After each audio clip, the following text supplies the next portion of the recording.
Hi there and welcome back to my video series on how to do what you love. Now these videos are only usually about 5 minutes long. If you're new to me, then go back to the very beginning and watch them from the beginning because I give you weekly exercises that are super easy and quick and simple to implement into your week.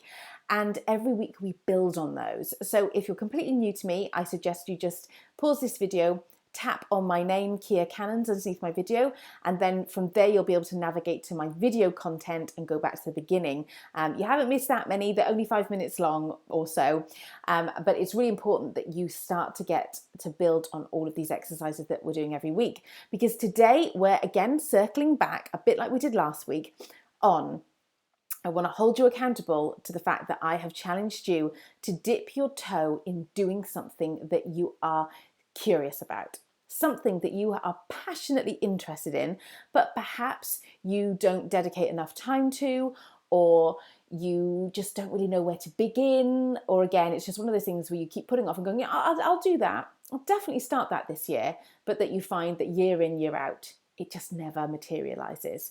So an important thing that I want to mention this week is that when you are looking for what am I curious about, do what I've told you to do in the past, continue to keep doing that, look at anything from, like I've mentioned, adult learning sessions to going online and looking at retreats, one-day workshops, online workshops, whatever. Go on Pinterest and just start putting in things that, you've always said that you would do, or that you'd go back to doing that you did when you were a kid that seem ridiculous, but you kind of are really interested in, and look for the things that you have a passionate interest in. Now, these things can be quite difficult to get to the bottom of, which is why I've been warming you up over these weeks to start opening your mind to what they could be, start dipping your toe in. But this week, now you've got some practice under your belt and you're starting to have so much more self-realization, you've done a lot more inner discovery work about you, this is an appropriate time to ask you to allow yourself to answer that question when I ask you, what kind of things have you always said that you wanted to do, or you said that you go back to from your childhood, but that you haven't, that you feel like you're ignoring the most? Because quite often it's the thing that seems the most impossible that your soul wants to do the most, and that you're here on this planet to do, but you will create stories and there will be belief issues and limiting beliefs and that kind of thing to have to work through before you feel like you can give yourself permission to. But half the battle to begin with, which is the stage we're kind of at right now in this process of doing what you love, is being able to even know what those things are. As I've given my example before, I had so much I was interested in. I, in fact, had a coach when I was about 25 years old. I worked for the National Health Authority and we were restructuring, so we got to have a couple of sessions with a career coach because we were all going to be made redundant. And through his advice and also reading What Colour Is Your Parachute, a brilliant book for, I think it's more aimed for sort of younger people, well, I suppose I was younger then, who have just sort of come out of university and still don't know what they want to do. And between those two inputs, I created this massive spreadsheet, and it's really great, of all the things down the one side of how I wanted my life to look. So I wanted to be able to, I'm such a forward thinker that I was overdoing it really by trying to think, well, what do I want my life to look like in 20 years time, 25 years time? I want to be at home with the kids when I have children one day. And I had all these things, all these metrics of what I wanted my life to look like down one side. And then all across the top, all the different things I was interested in. And what is really interesting is that I had about 15 different things from, bonkers things like, I just love wrapping presents. I do. So it's like, can I be a professional present wrapper? To I've always wanted to do forensics. Should I retrain? I've been interested in dietetics. Should I do that? I was really into scrapbook and craft. Should I try to be a professional scrapbooker? I really wanted to do events. I loved weddings. I loved planning my own wedding. Should I be, a wedding planner? There were so many. But out of all these interests that I did so much work to figure out which one I was most interested in, the one thing that I've ended up doing wasn't on the list, which was art. Because I had buried that desire, that passionate interest I had so deeply because, as I mentioned in the last video, I was told at school by the art teacher at school when I was 13 and took my GCSE options that I wasn't good enough. And so she didn't really understand why my name was on the list of students that wanted to take art. That the answer is no, you can't, Kia. You're not good enough. Choose again.